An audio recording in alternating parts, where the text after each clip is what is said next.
Hello students, class 9th में हमारा जो चैप्टर चल रहा है वो है दो चर वाले रैखिक समीकरण, जिसे इंग्लिश में कहते हैं लीनियर इक्वेशंस इन टू वेरिएबल्स।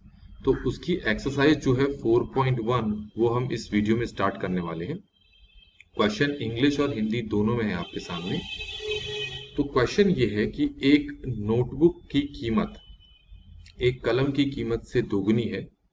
इस कथन को निरूपित करने के लिए दो चरों वाला एक रैखिक समीकरण लिखिए। अब इंग्लिश में लिखा है, the cost of a notebook is twice the cost of a pen.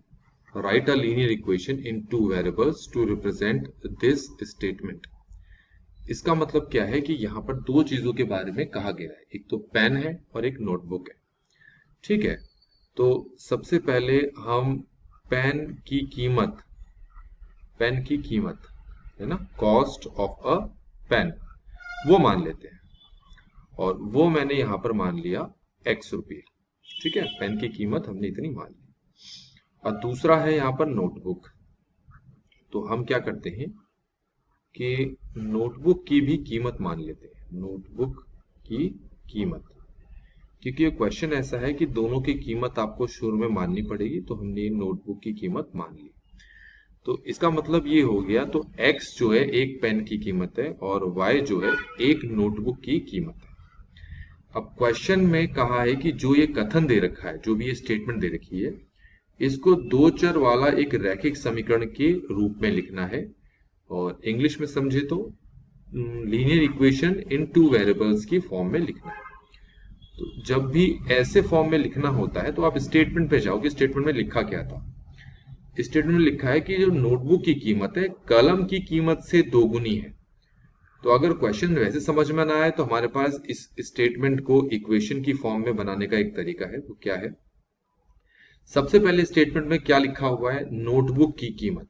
सबसे पहला नाम है नोटबुक की कीमत। तो मैं यहां पर लिख देता हूं नोटबुक की कीमत, अभी के लिए जैसा लिखा है वैसे। ठीक है, कीमत।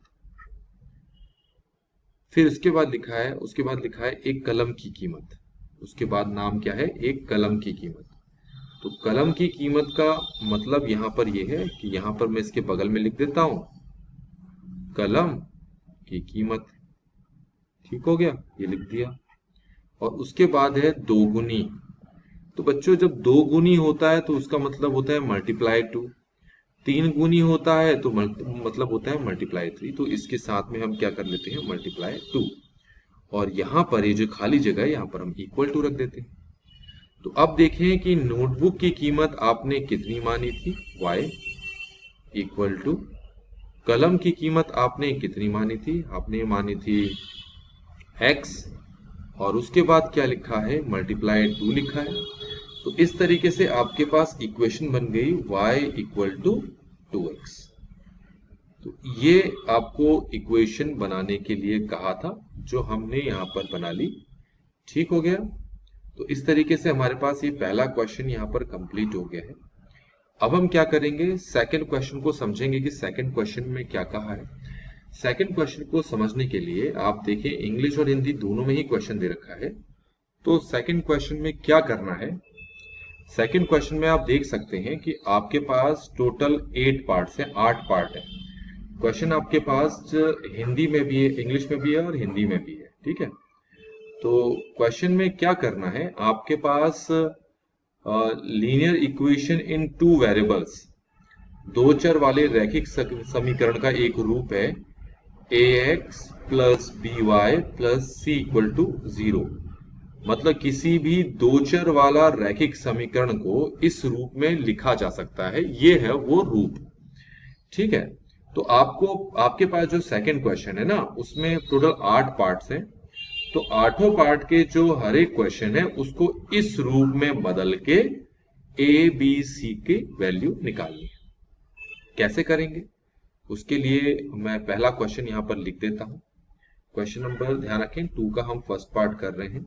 और क्वेश्चन है 2x plus 3y equal to 9.35 बार। ये है आपके पास पहला क्वेश्चन। अब इसको हमें बदलना है किस रूप में? हमें बदलना है इसको ax plus B Y plus C equal to 0। तो गौर करना, इस रूप में बदलने के लिए इक्वल टू के इस तरफ 0 होना चाहिए। तो आपके पास जो क्वेश्चन है ये है 9.35 बार, इसको पहले हम यहां ले आते हैं। तो ऐसा करने पे हमें क्या मिल जाएगा? 2x प्लस 3y, यहां लाएंगे तो माइनस में हो जाएगा, तो माइनस 9.35 बार, और इक्वल टू क्या हो गया? 0। तो इस तरीके से हमारे पास ये जो क्वेश्चन है वो इस रूप में बदल गया, ax plus B Y plus C equal to 0। अब आप क्या करें? दोनों को कंपेयर करें, इसको भी कंपेयर करें। तो देखिए x का कोफिशिएंट यहाँ पर क्या है? 2, और यहाँ पर x का गुणांक क्या है? a, है ना? तो हम ये कहेंगे कि जो a है वो किसके बराबर हो गया? 2 के।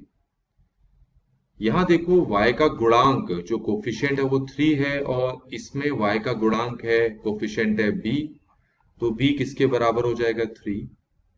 यहां पर आपके पास प्लस c है, और यहां आपके पास माइनस 9.35 बार है, तो c किसके इक्वल हो जाएगा? माइनस 9.35 बार। ये तो मैंने पहला बता दिया। दूसरा देखते हैं, सेकंड पार्ट। सेकंड पार्ट है x माइनस वाई ओवर 5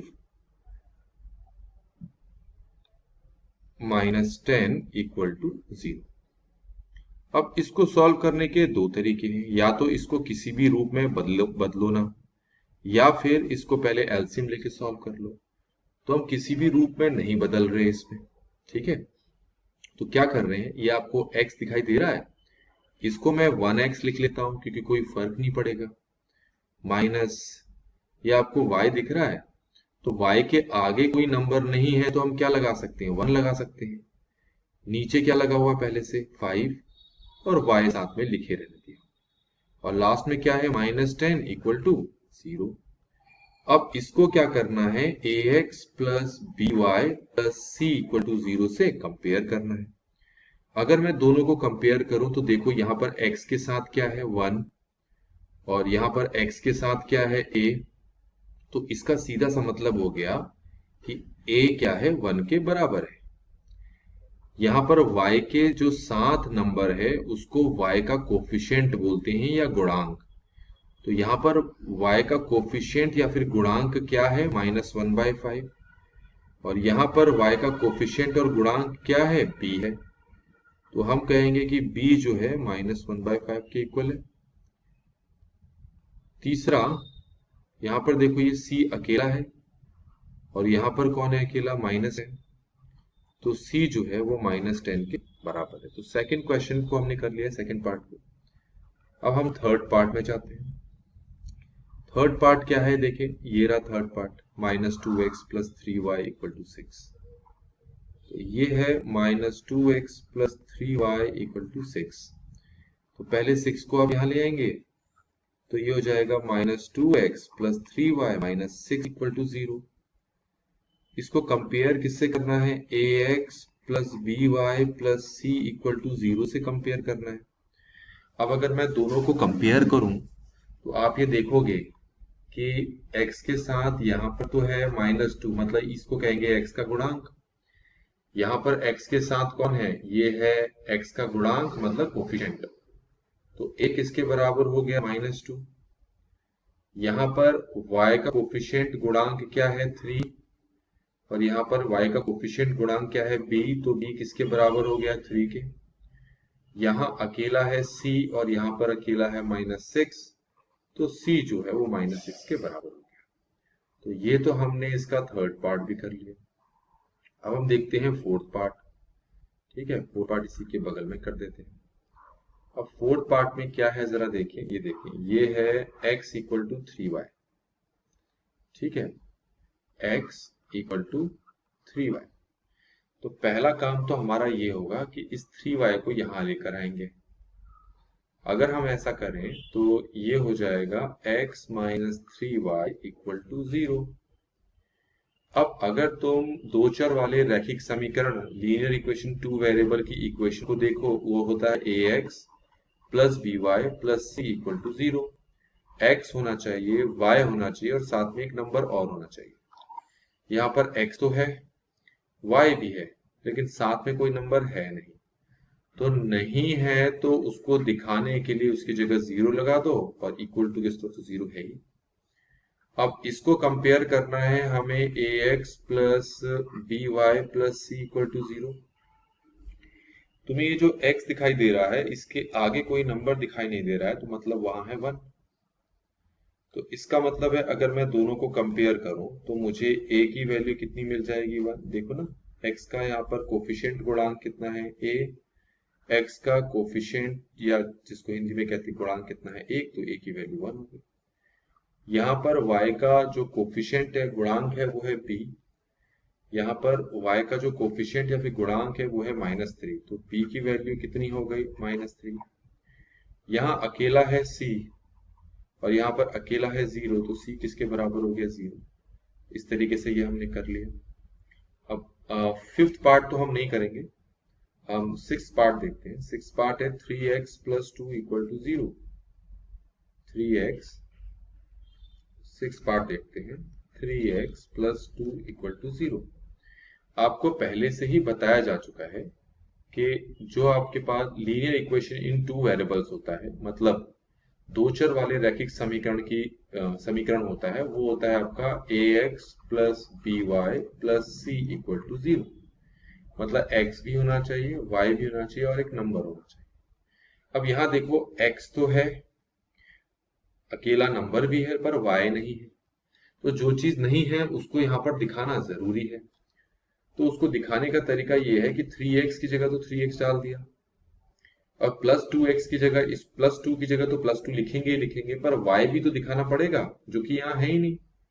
इसमें y कहीं नहीं है। तो जब वो जो चीज यहाँ पर होगी नहीं, दो जो चर यहाँ पर नहीं होगा, जो वेरिएबल यहाँ पर नहीं होगा, उसको दिखाने का तरीका होगा 0 मल्टीप्लाई y और लास्ट में प्लस 2 साथ में लिख दो।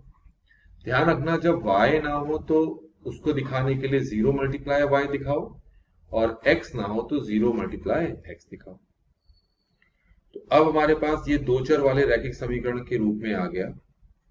तो इसको हम ax plus by plus c equal to 0 से अगर कंपेयर करें तो देखो x की जगह यहाँ 3 है और x की जगह यहाँ a है, तो सिंपल सी बात है a किसके बराबर हो गया 3। y की जगह b है, y की जगह 0 है, तो b किसके बराबर हो गया 0।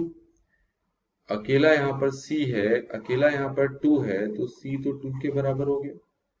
तो ये मैंने आपको सिक्स्थ बता दिया। अब हम सेवेंथ देखते हैं। ये सेवेंथ हमें देखना है, तो सेवेंथ हमारे पास है y माइनस 2 इक्वल टू 0। तो y माइनस 2 इक्वल टू 0। अब इसमें आप देखें, इसमें x तो है ही नहीं, और जो चीज है नहीं उसको दिखाना पड़ेगा। तो आपको बताया जा चुका है कि दो चर वाला रैखिक समीकरण होता है ax plus by plus c equal to 0, जिसमें x भी होना चाहिए, y भी होना चाहिए और अकेला नंबर भी होना चाहिए, है ना। पर यहाँ पर दिक्कत ये है x है नहीं, तो जो चीज नहीं होती है उसको दिखाने के लिए उसकी जगह पर, जैसे यहाँ x नहीं है तो उसकी जगह पर 0 मल्टीप्लाई x लगा दिया, और बाकी इन दोनों को साथ में उतार दो, ठीक हो गया। तो इसको मैं ऐसे भी लिख सकता हूं 0 multiply X plus 1 multiply Y minus 2 equal to 0, क्योंकि y का जो गुणांक है वो 1 है। अब इसको अगर मैं ax plus B Y plus C से कंपेयर करूं, दोनों को कंपेयर करके देखो, तो आपको पता लगेगा कि x का गुणांक यहाँ पर a है, x का गुणांक यहाँ पर 0 है, तो a तो 0 के बराबर हो गया। y का गुणांक b है, y का कोफिशिएंट b है, और यहाँ y का कोफिशिएंट 1 है, तो b तो 1 के बराबर हो गया। अकेला नंबर c है, यहाँ अकेला नंबर -2 है, तो c तो -2 के बराबर हो गया। तो इस तरीके से इस वाले पार्ट में भी a b c तीनों की वैल्यूज हमने यहाँ पर निकाल ली। तो बाकी इसका लास्ट पार्ट तो आप खुद करोगे, ये लास्ट पार्ट इसकी तरह होगा। तो इस तरीके से बच्चों ये एक्सरसाइज 4.1 जो था वो हमने कंप्लीटली सॉल्व कर लिया है इस वीडियो में। आई होप कि आपको ये सारे के सारे जो क्वेश्चंस हैं इनके सॉल्यूशन समझ में आए होंगे। Thanks for watching.